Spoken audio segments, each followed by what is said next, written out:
So this is the time when I do my laughter is the best medicine.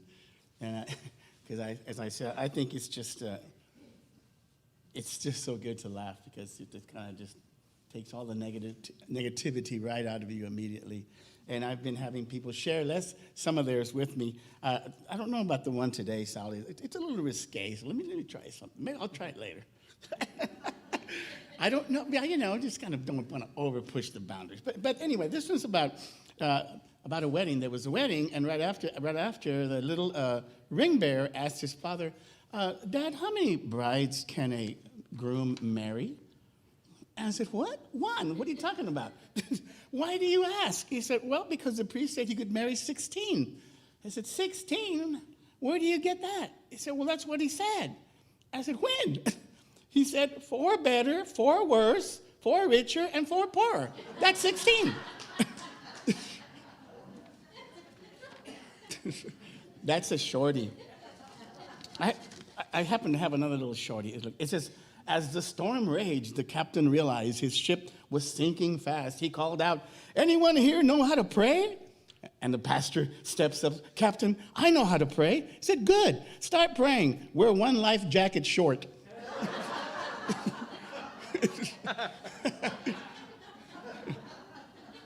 Anyway, enough with the laughter. Today's lesson is spiritual principle number 3. Unity has 5 principles. And when I first came to Unity, I really liked that this part of the service is called a lesson, not a lecture, not a sermon. I'm here, I'm not a preacher, I'm a teacher. That's what we say in Unity. And because it's more important that we learned. We very much value the idea that you be in charge of your life. And so learning, then you can kind of, give a man a fish and he'll eat one day, but you teach him how to fish and he'll eat for the rest of his life. One of those things. Anyway, today marks the 3rd week of our spiritual principles. And the 3rd principle is, well, in another phrase for it is, thoughts held in mind produce after their kind. So, as previously noted, Unity has no dogma, no creed that you have to believe in to become one of our members. Now, some people might say, well, that sounds like a source of weakness. And perhaps you've seen bumper stickers that say, if you don't believe in something, you'll fall for anything. Very cute. Well, and it's not that we don't believe in anything. It's that we realize, as I've said before, that spiritual awareness is forever expanding. And thus to adhere to a steadfast set of beliefs that are unchanging, or worse yet, unchangeable, is just a limitation that is completely contrary to life itself. It's contrary to life itself. Life is limitless, and it's always expanding. So take, for example, our understanding of the physical universe. Is it the same for you today as it was when you were a child? Not really. Not at all. But yet for most people, and many people, the traditional spiritual beliefs that they have from their childhood remain with them even today. And that sounds like Socrates when he said, an unexamined life is not worth living. We need to examine these things now and then. Do they fit you anymore? Are you wearing the same clothes that you were wearing when you were a child? Of course not. Things change. And the traditional counter-argument might be, well, I haven't changed my beliefs because God doesn't change. Ooh, nice. But that may be true. And I say may. But neither did the universe change in any detectable way during our lifetime. It changed, yes, but not in a detectable way. Yet our understanding of the universe is completely different than it was in the past. So where was the real change in this? It was in you. It was in me. Scripture tells us, when I was a child, I spoke as a child. I understood as a child. I thought as a child. And I became a man, and I left my childish ways behind. So for Unity people, that also includes our beliefs. And along those lines, let me tell you one of the things that we do absolutely believe in Unity, And it is that we must approach everything with a completely open heart and an open mind so that we can continue to grow. This is such an important part, such an important point, that it is part of the weekly welcome message that I share with you every week. An open heart and an open mind. So principle 3, thoughts held in mind produce after their kind. One of the things we also believe in Unity is that it is not a mortal sin not to attend Sunday service. And that kind of works against us, actually. It works against our attendance because it doesn't, you don't have that, I better go because I'm going to be in trouble if I don't. So as a result, we kind of tend to come and go rather freely, and there's no need to go to service, but I'm glad you all do. Anyway, so in case you have missed a week or two or whatever from the previous 2 weeks that I've started the principles, let me real quick go over the 5. Number 1, God is absolute good everywhere present. Number 2, human beings are created in the image of God and our very essence is divine. Therefore, we are inherently good. We do not have original sin. We have original virtue, we say in Unity. 3, we create our life experiences through our thoughts and our beliefs. That's what we're talking about today. Number 4, through affirmative prayer and meditation, we align with God, source, to bring out the good in our lives. Number 5, I do the best and give my best by living the truth I know. I make a difference. So putting all of this into action, bringing it forth into expression. Now, I told you over and over, we're going to have, you're going to be hearing these 5 principles over and over during these weeks that I'm covering them. And that's okay, because in communication class, when I was taking communication class for the ministry, they told us the formula for effective communicating. You know what it is? It is threefold. Tell them what you're going to tell them. Tell them what you told them.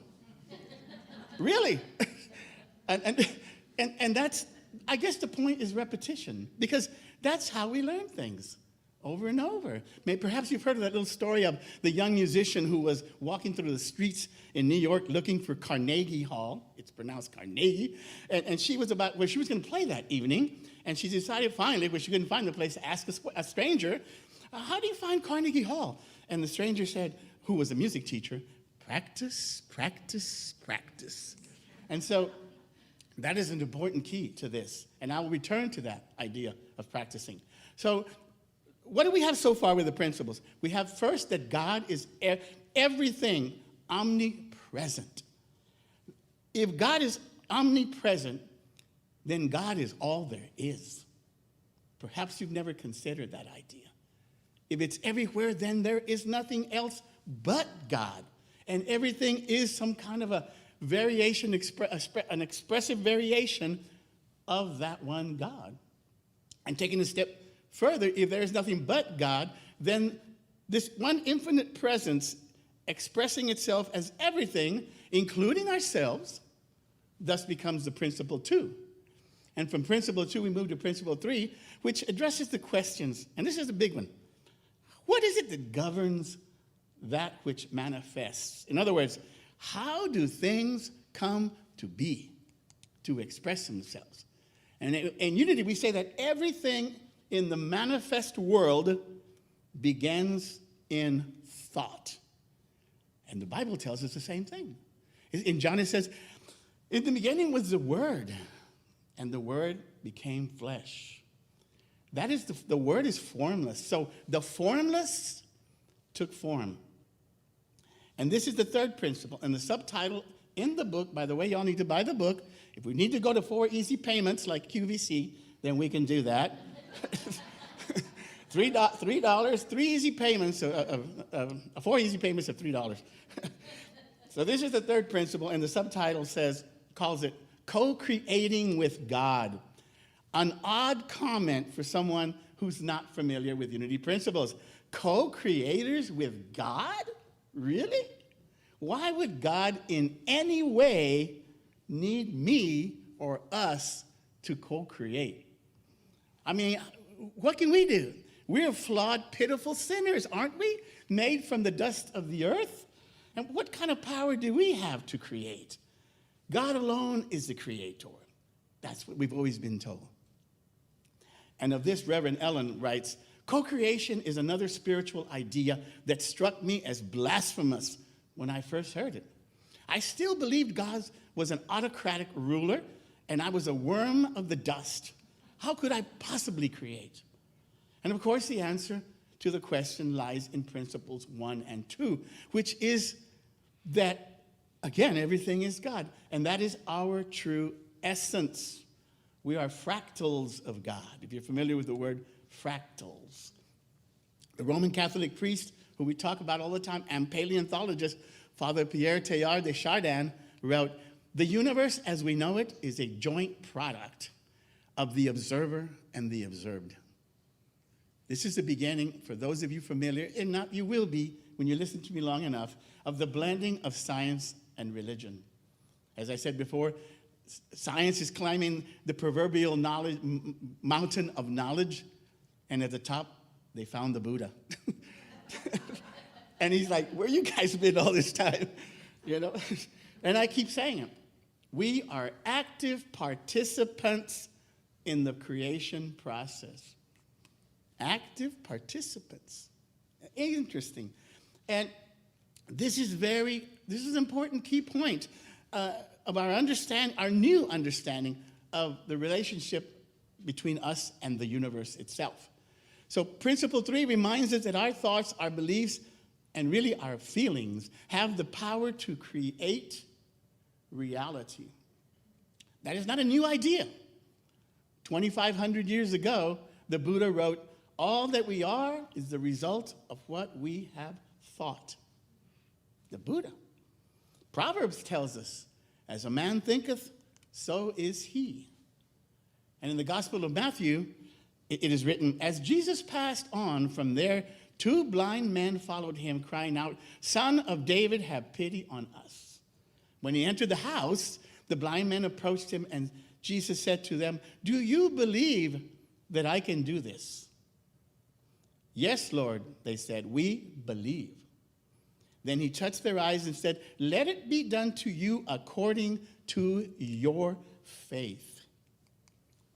Wow. According to your faith. The power of thoughts, the power of the beliefs that we have, has long been known to the few. The difference is that now it's becoming known to the many. It's becoming a different way. And that's making the shift in the overall consciousness of the planet that is slowly but surely taking place. Trust me, in spite of appearances. Do not judge by appearances. Judge by righteous judgments. That's what that means. Things can, remember when they don't believe the sun came up from the east and settled in the west, and that's what it looks like. But that's not what's happening. So that's what that scripture says. We know we can be deceived by appearances. I did a lesson about that. Our perception, our reality. Anyway, so we manifest through our thoughts that we choose from moment to moment. And we have a power to change those thoughts. So if you don't like what you're seeing, we say change your mind, change your world. Change your thoughts. Because then that'll change what's coming forth. So it is an ongoing creation process that happens through us, through our focus. And we talked about that in both study groups, the Let's Get Metaphysical and Alice's group, when we did Deepak's book, because they did an interview on the guy. And this is what Deepak says. This is fascinating. Again, science and religion all come together. He says, according to at least one interpretation of quantum physics, it is called the Copenhagen interpretation, that until an observer is there, the universe exists as possibilities. The observer actually causes what are called possibility waves to collapse into space-time events that we call physical matter. You need an observer to make the manifest world. What did I say before? co-creators, active participants in the creative process. We're part of the formula, and we can't get away from it. So our focus is what manifests the universe. So I'm going to challenge you to monitor your thoughts on a daily basis. What are you thinking? Where are you giving your, and it's a power. Where are you giving your power to? What is it you're giving your power to through your thoughts? What are you thinking? What do you believe? So another key point about this is that since we are always thinking, whether it be the conscious mind or the subconscious mind, then we are always manifesting. That is both an empowering and a scary idea. And there's another part of this that we say, what happens when bad things happen to good people? See, now you start getting into like, man, it's tricky. Because are we to believe that these people chose this, what happened to them, or whatever is going on? And the third principle, so that you have to ask the question, is the third principle a hard and fast rule, or is it a kind of a guide and there are other factors that come into play? And that's not really an easy answer. And I personally think it's a combination of that, of everything. And one of them is the newness of the knowledge of the process of creation that we are just now learning. What does that mean? It means, she says, imagine the earliest human standing before the very first fire saying, it's pretty and it's warm, but what do we do with it? You know, it's one of those things. I have a couple ideas. One of them is this, and I kind of mentioned it earlier before in another talk. Imagine you encounter a piano for the very first time. You sit down behind the piano and you start striking the keys and you hear this beautiful sound. You say, wow, that is beautiful. That's nice. But what do I do with it? Do you, what kind of mastery do you have of this newfound little piano, or your newfound realization that you are the master of your ship? What kind of a power do you have yet? What did they tell the person about Carnegie Hall? We need to practice, practice, practice. Because at that point, you have no idea what a concert pianist playing Mozart or Beethoven or Chopin might sound like. It won't even enter your mind because it is way beyond your understanding of the thing at the time. So we have to practice. And I've learned, I'm personally, with the same analogy, I'm just learning chopsticks myself right now. That's where I'm at. But I am aware of it. And so I'm working on it. Now, the other analogy I have is that we don't live in a vacuum. We live in a relational universe. We do. And here's what I came up with. I'm a big-time football fan. Okay, I love the NFL. I love the Cowboys. And here's my thought on this. Because there are other participants in the universe, not just me with my creative power. There's Alice, and she has creative power. And there's Donna Sue, and she has creative power. And there's Putin, and he has creative power. So we have to work with all this stuff going on. And so my analogy is this. You're a football player, and you have a certain amount of power and control. You can work out all you want. You can eat the right things. You can study the playbook.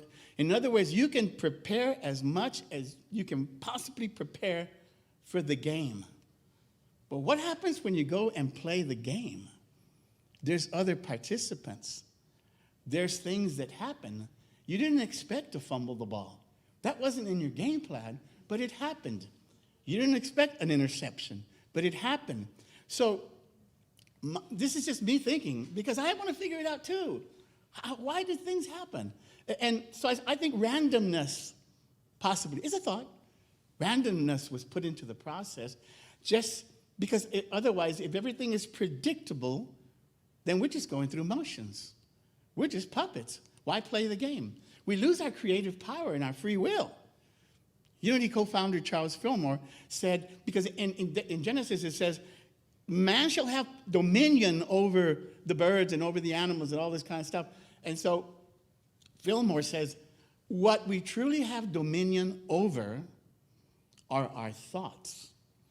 We can't control everything that's going on out there because of the other factors. But we can always control our thoughts and how we react to any given circumstance or situation. That we have complete control over. How do you respond to the situation? And so the journey continues with this creative power. And next week we'll talk about prayer. Maybe I'll have Therese help me out with prayer next week. Who knows? I'll try to recruit her. But for now, I want to, can you give me some background? I told you every chapter ends with a little short meditation.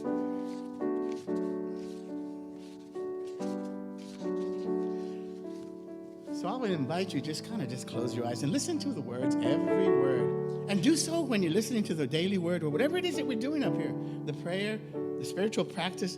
Be intent. Be focused on what is happening right now.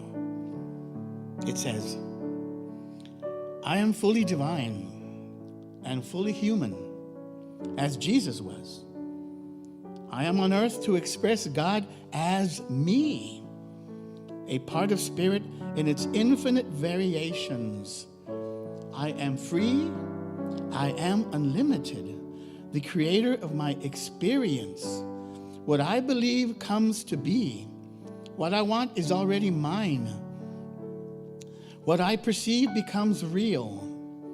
What I know is the playfulness and creativity that I recognize as God's image in me. We are co-creating together my life, this world, all that is. I play a part. You play a part.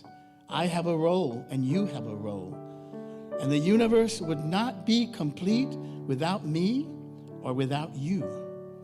The future is ours to design. And so it is.